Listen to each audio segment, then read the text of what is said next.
the outside for Poland, the 23-year-old has only run 54.1 this year. Her lifetime best, though, is 52.0, so she may improve her season's best here. Amila Rowe of Australia, third in their championships, just 18 years old, the Aussie. She goes in lane 8. Her first race in the Northern Hemisphere this. She's got to be nervous. Gabby Scott of Puerto Rico goes in lane 7. 51.06. She ran on the 19th of April, but she's a 50.5 athlete, is Gabby Scott. There's Evelis Aguiar, 32 years old. She's improved massively this year. 49.80 at altitude in Bogota back in early April. She only made the quarterfinals in Paris, 52.8 last year. Natalia Bukowiecka, there she is, a real star of Polish athletics. Twice an Olympic silver medalist in Tokyo 21 in both relays. She was second in Doha recently. That was only 3 weeks ago or so. 50.92. Good lane draw too for her in lane 5. Sveti Ercetic, another Polish heroine. European champion back in 2018 in Berlin. She's run 51.2 this year, within a second of her lifetime best. Lauren Gale of Canada goes in lane 3, 51.0 this season, but she's a 50.4 athlete at her best. That's a good lane draw for Gale. Lada Vondrova, the Czech European Under-23 champion back in 2021, the former footballer who goes in lane 2. And then Anastasia Kush, just 18 years old. She ran leg 3 at the World Indoors in Nanjing for Poland when they took the silver medal in the 4x400 meters. She's already got big experience just a few weeks ago in China in a global championships. Our season's best, though, Kuz in lane 1, just 53.06. She has run 51.8. That was last year. So Kuz in 1. Lada Vondrova, former European Under-23 champion in 2 for the Czech Republic. The Canadian Gale in 3. Sveti Ercetic in 4. Watch her. Can she find her best form?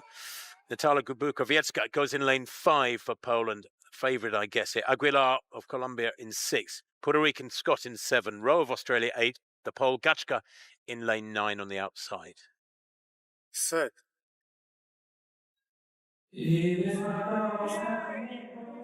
Well, Bukowiecka loves to run aggressively. Her season's best 50.9. She ran 48.9 last year at the London Diamond League.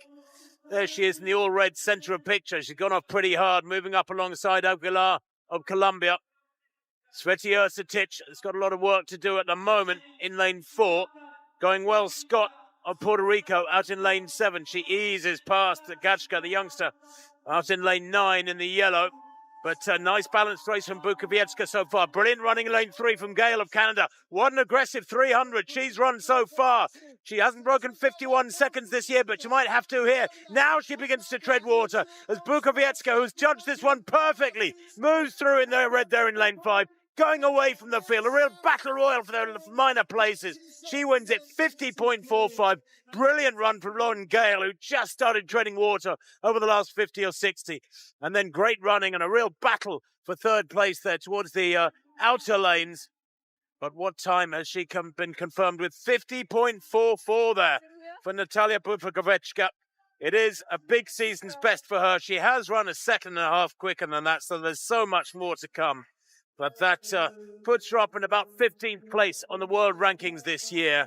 Very, very competent indeed. You know, Hannah, one of the features of her racing is she runs beautifully balanced races. She stays strong down the home straight. And that skill of spreading your strength and ability throughout the full distance eludes so many athletes. No, Bukowiecka, she's always reliable in that last 50 metres. That's a big chunk off her season's best. And she seems to measure the season well as well. It's not only each race, it's as we move through every month and you get closer to a big championships. She just rounds into form. And I think Bukowiecka was part of those relay squads for so long that were picking up medals. And then there was just a change in her attitude a couple of years ago. And she went, no, look, I can get my individual medals. And she almost had to take a step back from her relay commitments to kind of unleash that form and be able to get herself on global podiums. And she picked up a small injury indoors, if you remember as well. She was due to do a full...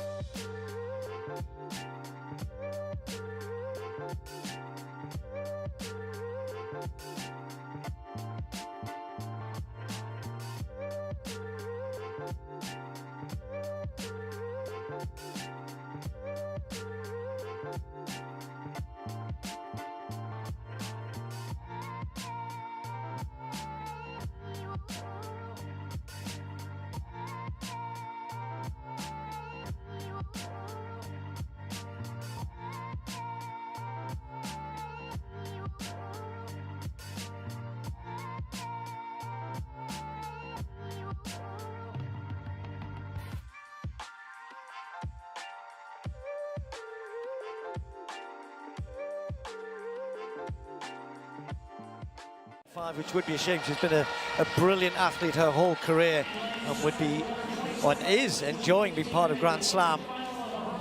Sian Salmon, decent draw for her in 7 years. She was 6th in the hurdle event. Just need to judge this right, the athletes. I think Sydney will certainly be able to do that. Sydney McLaughlin-Levrone, done this so many times.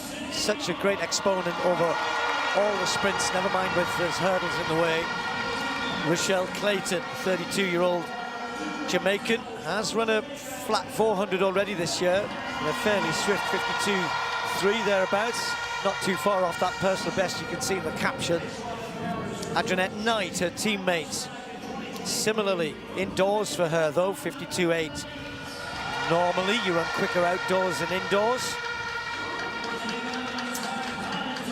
So this is Peters of the Netherlands, a big part of the Dutch very successful 4x4 and mixed 4x4 squad that does so well at Olympics and Worlds.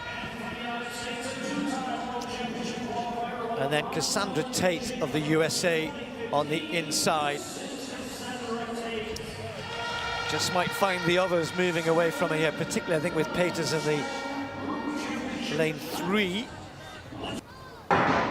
Just got held a little bit longer by the starter there, but they're away and gone. McLaughlin-Levrone already making ground, and we've just had a pull-up from Rochelle Clayton, who's pulled up in the first 100 metres, maybe trying to hang on to the American, who knows. Going very quickly, Cassandra Tate, right on the inside, has started exceptionally quickly through the first 200 metres.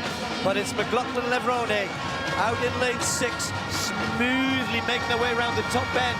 Cassandra Tate, right on the inside, has run an excellent first 300, but is she going to pay for that as they come into the wind in the home straight? Sydney out on her own as we expected it to be, then it's going to be a real scrap for the minor places behind her. Tate is just starting to tread water in the home straight there, but it's Sydney McLaughlin-Levrone who's going to come through to make it 2 wins in the women's long hurdles. It's 50.32. Knight just took 2nd place.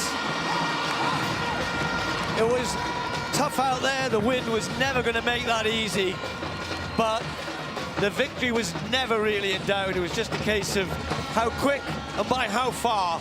Well, the answer was almost 2 seconds, which in the 400 metres is a long, long way. It has to be said, though, that Knight has run her season's best, and Dalila Muhammad in the 52-second mark. So there's our winner. There's our slam winner, our final slam winner of the first Grand Slam track. As we said, if you're going to run that quick for 400 hurdles, of course you can run quick on the flat. Yeah, being able to run 48 seconds in the flat 4 as a 4 hurdler is unheard of. She ran 22 seconds into a headwind in the 200 last season. So speed-wise, she's not even comparable to some of these women out here. So I think she may even surprise us later on in the year and say, look, I'm going to go to the World Championships to run the 4. Or maybe the 800. I don't know about that. I would love to see her run an 800 or 2, but I don't know if she wants to. But I mean, really, just going through the motions here and just securing the money, you know, it's an easy 400,000 for her if she goes through all 4 and dominates the way she's doing. But if she wants to really test herself and test some of the other competitors and show what she can do in other events, she's gonna jump in that long sprints and go against some of those other women in that 4 and that deuce. Well, MJ enjoyed it. You may hear the party's already started here in the stadium. There was a big win that Cassandra Tate went through the first 300 meters. She must have only been about 4 or 5 meters behind her, but look where she finished in the end. In 2025, the women's 400 meters reminded the athletics world why the one-lap event remains one of the purest and most demanding tests in track and field. It is a race that exposes everything: speed, endurance, tactical intelligence, and emotional control.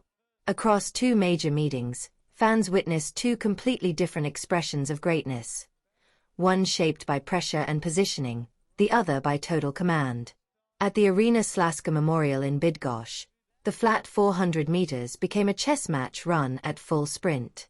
The early season European field was deep and ambitious, and from the gun it was clear that no one intended to wait. Aggressive pacing defined the first half of the race. Runners attacked the backstretch with urgency, trying to establish position and psychological advantage before the decisive final bend. Canada's Lauren Gale injected immediate intensity, committing strongly through 300 meters and daring the field to respond. That bold approach disrupted the rhythm of several experienced competitors, forcing them into uncomfortable splits. The race quickly turned into a test of restraint versus risk. Those who overreached early paid the price as lactic acid tightened their stride in the final 100 meters. This was the moment where Natalia Bukowiecka demonstrated a different kind of strength. Rather than reacting emotionally to the early surge, she trusted her distribution. Her opening 200 meters were controlled, her posture relaxed, her cadence efficient. As the field began to strain off the curve, Bukowiecka gradually increased pressure. She did not sprint recklessly, she accelerated with intention. Her final stretch was defined not by desperation, but by clarity. She moved past fading rivals with composure, securing victory through balance and timing rather than brute force. It was a masterclass in race management and confirmed her rise as a genuine individual contender in the 400 meters. If Bydgoszcz showcased tactical intelligence under collective pressure, the performance in Kingston told a completely different story. There, Sydney McLaughlin-Levrone redefined dominance in the 400-meter hurdles. While others navigate the event in response to rivals, she competes primarily against her own standard. Her 50.32 performance was not shaped by dramatic surges or head-to-head duels. From the opening stride, she established control. Her hurdle rhythm was seamless, 14 strides early, efficient transitions, no visible stutter steps. Even in less than ideal wind conditions, she maintained form discipline that most athletes can only sustain in training. There was no visible tightening over the final two barriers, no late race panic. Instead, she accelerated through the line with the authority of someone who understands precisely how much she can demand from her body. What made the contrast between these two races so compelling is that both represented excellence, but expressed in different ways. Bukowiecka's win was about reading chaos and surviving the storm. McLaughlin-Levrone's performance was about removing chaos entirely. One demonstrated tactical patience within a competitive field. The other demonstrated individual supremacy so complete that competition became secondary. Together, these performances highlight the unique beauty of the 400 meters in all its forms.